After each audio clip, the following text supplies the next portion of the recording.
വാർത്തയിലേക്ക് വീണ്ടും. ലോക്സഭാ തെരഞ്ഞെടുപ്പിനുള്ള BJPയുടെ ആദ്യഘട്ട സ്ഥാനാർത്ഥി പട്ടിക ഇന്ന് പ്രഖ്യാപിക്കും. പാർട്ടി അധ്യക്ഷൻ JP നദ്ദ വിളിച്ച വാർത്താ സമ്മേളനം വൈകിട്ട് 6 മണിക്കാണ്. ആദ്യഘട്ടത്തിൽ 100 സ്ഥാനാർത്ഥികളുടെ പട്ടികയായിരിക്കും പ്രഖ്യാപിക്കുക. അച്യുതൻ ഡൽഹിയിൽ നിന്ന്, അലക്സറ മുഹമ്മദ് തിരുവനന്തപുരത്ത് നിന്ന് കേരളത്തിലെ BJP സ്ഥാനാർത്ഥികൾ ആരൊക്കെ എന്നതിന്റെ വിശദാംശങ്ങൾ നൽകാനാണ് അലക്സറാം നമ്മളോടൊപ്പം ചേരുക. അച്യുതൻ, എപ്പോഴാണ് BJPയുടെ ആദ്യഘട്ട 100 പേരുടെ സ്ഥാനാർത്ഥി പട്ടിക പ്രഖ്യാപിക്കാൻ പോകുന്നത്? അതിൽ കേരളത്തിലെ BJP മത്സരിക്കുന്ന മുഴുവൻ മണ്ഡലങ്ങളിലെയും സ്ഥാനാർത്ഥികളെ അറിയാൻ കഴിയുമോ? ഗോപികൃഷ്ണൻ, ഇന്ന് 6 മണിക്കാണ് പാർട്ടി അധ്യക്ഷൻ JP നദ്ദ വാർത്താ സമ്മേളനം വിളിച്ചു ചേർത്തിരിക്കുന്നത്. അതിൽ പ്രധാനമായും ഈ സ്ഥാനാർത്ഥി പട്ടിക സംബന്ധിച്ചുള്ള സൂചനകൾ തന്നെയാണ് പുറത്തു വരുന്നത്. ആദ്യഘട്ടത്തിൽ 100 സ്ഥാനാർത്ഥികളെ ആയിരിക്കും പ്രഖ്യാപിക്കുക. അതിൽ പ്രധാനമായും പ്രധാനമന്ത്രി നരേന്ദ്രമോദിയും അതുപോലെ തന്നെ കേന്ദ്ര ആഭ്യന്തരമന്ത്രി അമിത്ഷാ, പ്രതിരോധ മന്ത്രി രാജ്നാഥ് സിംഗ് ഉൾപ്പെടെയുള്ളവരായിരിക്കും ഈ ആദ്യഘട്ട പട്ടികയിൽ വരിക. ഇതിൽ പ്രധാനമന്ത്രി വാരണാസിയിൽ നിന്ന് തന്നെയായിരിക്കും മത്സരിക്കുക. അതുപോലെ തന്നെ അമിത്ഷാ ഗുജറാത്തിലെ ഗാന്ധിനഗറിലും പ്രതിരോധ മന്ത്രി ലക്നൌവിലുമായിരിക്കും മത്സരിക്കുക എന്നുള്ള സൂചനകൾ തന്നെയാണ് വരുന്നത്. എന്തായാലും 6 മണിക്കാണ് ആ വാർത്താ സമ്മേളനം ഇപ്പോൾ പ്രഖ്യാപിച്ചിരിക്കുന്നത്. 6 മണിക്കുള്ള വാർത്താ സമ്മേളനത്തിൽ ഇത് സംബന്ധിച്ചുള്ള എല്ലാ വിവരങ്ങളും വരും. പ്രധാനമായും ഇത്തവണ ഈ ലോക്സഭാ തെരഞ്ഞെടുപ്പിലേക്ക് അടുക്കുമ്പോൾ അത് സ്ത്രീകളെ കൂടി മുൻനിർത്തിയുള്ള ഒരു പട്ടികയായിരിക്കും BJP പുറത്തിറക്കുക. കാരണം ഈ വനിതാ സംവരണം അടക്കം കൊണ്ടുവന്ന സ്ത്രീ ശക്തീകരണത്തിൽ BJP സർക്കാരിൻ്റെ പങ്ക് പല പ്രചരണമാക്കുന്ന ഒരു ഘട്ടത്തിൽ തന്നെ സ്ത്രീകളെ മുൻനിർത്തിയുള്ള ഒരു സ്ഥാനാർത്ഥി പട്ടിക കൂടി ആയിരിക്കും എന്തായാലും പുറത്തു വരിക. ഒപ്പം തന്നെ ദുർബലമായ മണ്ഡലങ്ങൾ അത് കൃത്യമായി വിലയിരുത്തിക്കൊണ്ട് അവിടേക്ക് പ്രധാനപ്പെട്ട നേതാക്കളെ ആയിരിക്കും മത്സര രംഗത്തേക്ക് കൊണ്ടുവരിക. ഇതുമായി ബന്ധപ്പെട്ടിട്ട് BJP പല സർവേകൾ നടത്തിയിരുന്നു. അതിൽ ഈ നിലവിലെ സിറ്റിംഗ് MP-മാരുടെ പ്രവർത്തനങ്ങൾ വിലയിരുത്തിയിരുന്നു. അതിൽ അതൃപ്തിയുള്ളവരെ മാറ്റി നിർത്തി പകരം പുതിയ മുഖങ്ങളെ ആയിരിക്കും അവിടെ എന്തായാലും BJP പരീക്ഷിക്കാനായി ഒരുങ്ങുക. അതുപോലെ തന്നെ BJP MP-മാരോട് ഇതുമായി ബന്ധപ്പെട്ട റിപ്പോർട്ടുകൾ തേടിയിരുന്നു. പ്രവർത്തന റിപ്പോർട്ടും ഈ ലോക്സഭാ തെരഞ്ഞെടുപ്പിന് മുന്നോടിയായി തേടിയിരുന്നു. ആ പ്രവർത്തന റിപ്പോർട്ടിൻ്റെ അടക്കം അടിസ്ഥാനത്തിൽ കൂടിയായിരിക്കും ഈ സ്ഥാനാർത്ഥി നിർണയം എന്തായാലും പൂർത്തിയാക്കിയിരിക്കുന്നത്. ഒപ്പം തന്നെ കഴിഞ്ഞ ദിവസം ചേർന്ന ഈ തെരഞ്ഞെടുപ്പ് യോഗത്തിൽ പോലും പ്രധാനമായി ഇടം പിടിച്ച സംസ്ഥാനങ്ങളിൽ ഒന്ന് കേരളം കൂടിയാണ്. ഈ ദക്ഷിണ ഇന്ത്യയിൽ പൊതുവെ ഈ ഒരു സ്വാധീനം കുറയുന്നൊരു ഘട്ടത്തിൽ തന്നെ അവിടേക്ക് കൂടുതൽ ശ്രദ്ധ കേന്ദ്രീകരിച്ചുകൊണ്ടുള്ള നീക്കങ്ങളും അത്തരത്തിലുള്ള സ്ഥാനാർത്ഥി നിർണയങ്ങളുമായിരിക്കും BJPയുടെ ഭാഗത്തുനിന്നുണ്ടാവുക. ഉത്തർപ്രദേശ്, മധ്യപ്രദേശ്, ഗുജറാത്ത്, അസം, കേരളം, തെലങ്കാന തുടങ്ങിയ സംസ്ഥാനങ്ങൾ ഉൾപ്പെട്ടതായിരുന്നു ഈ കഴിഞ്ഞ ദിവസം ചേർന്ന കേന്ദ്ര തെരഞ്ഞെടുപ്പ് യോഗത്തിലുണ്ടായിരുന്നത്. എന്തായാലും 6 മണിക്കാണ് പാർട്ടി അധ്യക്ഷൻ JP നദ്ദ ഈ ഒരു വാർത്താ സമ്മേളനം വിളിച്ചു ചേർത്തിരിക്കുന്നത്. അതിൽ ഈ 100 സ്ഥാനാർത്ഥികളെയായിരിക്കും ഈ ആദ്യഘട്ടത്തിൽ പ്രഖ്യാപിക്കുക. ഗോപികൃഷ്ണൻ. ശരി, അലക്സറ മുഹമ്മദ് നമ്മളോടൊപ്പം ചേരുന്നുണ്ട് തിരുവനന്തപുരത്ത് നിന്ന്. അലക്സ്, ഇന്നിപ്പോൾ ഈ 100 പേരുടെ സ്ഥാനാർത്ഥി പട്ടിക BJP ഔദ്യോഗികമായി പ്രഖ്യാപിക്കാൻ പോവുകയാണ് ദേശീയ നേതൃത്വം വൈകിട്ട് 6 മണിക്ക്. കേരളത്തിലെ സ്ഥാനാർത്ഥികൾ ആരൊക്കെയായിരിക്കും എന്ന സംബന്ധിച്ചൊരു ഏകദേശ രൂപമായിട്ടുണ്ടോ? ഒരു ചിത്രം ലഭിച്ചിട്ടുണ്ടോ? ആരൊക്കെയാണ് അത് BJPയുടെ ഈ കേരളത്തിലെ സംഘടനാ സംവിധാനങ്ങൾക്ക് അതിൻ്റെ വിവരങ്ങൾ കിട്ടിയിട്ടുണ്ടോ? അവർ അതിനു വേണ്ടിയുള്ള തയ്യാറെടുപ്പുകളിലേക്ക് കടന്നിട്ടുണ്ട്. എന്താണ് കേരളത്തിലെ അവസ്ഥ?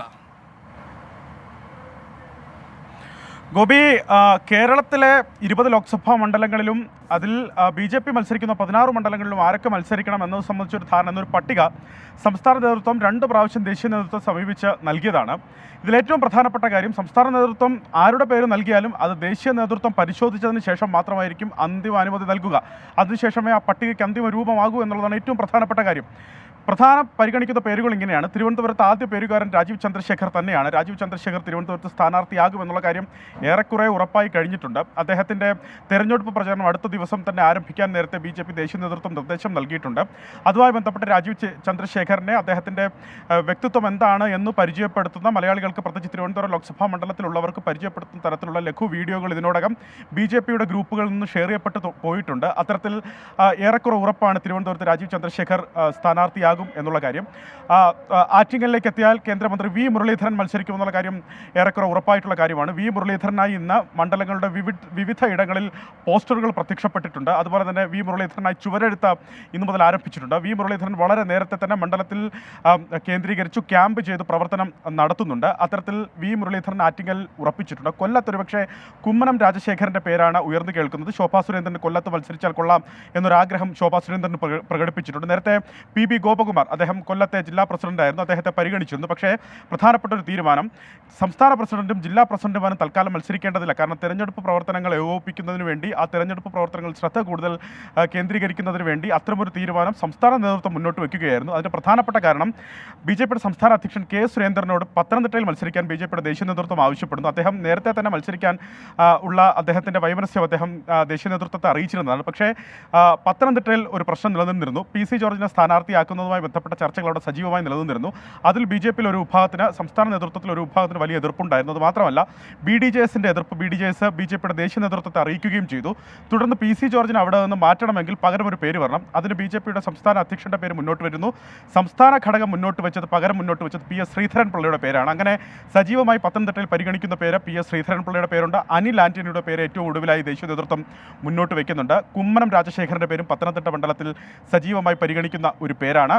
ആലപ്പുഴയിലേക്ക് വരുമ്പോൾ ആലപ്പുഴയിൽ ലിഷ രഞ്ജിത്ത്, നേരത്തെ കൊല്ലപ്പെട്ട OBC ജനറൽ സെക്രട്ടറി ആയിരുന്ന രഞ്ജിത്ത് ശ്രീനിവാസന്റെ ഭാര്യ ലിഷ രഞ്ജിത്തിന്റെ പേരിനാണ് മുൻതൂക്കം. അവിടെ സന്ദീപ് വചസ്പതിയെ പരിഗണിക്കുന്നു എന്നൊരു വിവരം നേരത്തെ തന്നെ വന്നിരുന്നതാണ്. കോട്ടയത്തേക്ക് വരുമ്പോൾ കോട്ടയത്ത് അത് BDJSന്റെ സീറ്റാണ്. തുഷാർ വെള്ളാപ്പള്ളി മത്സരിക്കും എന്നുള്ള കാര്യമാണ് ഏറെക്കുറെ ഉറപ്പായിട്ടുള്ളത്. BDJS അതുമായി ബന്ധപ്പെട്ട സ്ഥാനാർത്ഥി പ്രഖ്യാപനം നടത്തും. അവർക്ക് 4 സീറ്റുകളാണ് കൊടുക്കുക എന്നുള്ള ധാരണയാണ് നിലവിലുള്ളത്. അതിൽ വയനാട് സീറ്റിൽ നിന്നും BDJS തൽക്കാലം മാറിയിരുന്നു. തങ്ങളുടെ സംഘടനാ സംവിധാനം അവിടെ ദൗർബല്യമാണ്.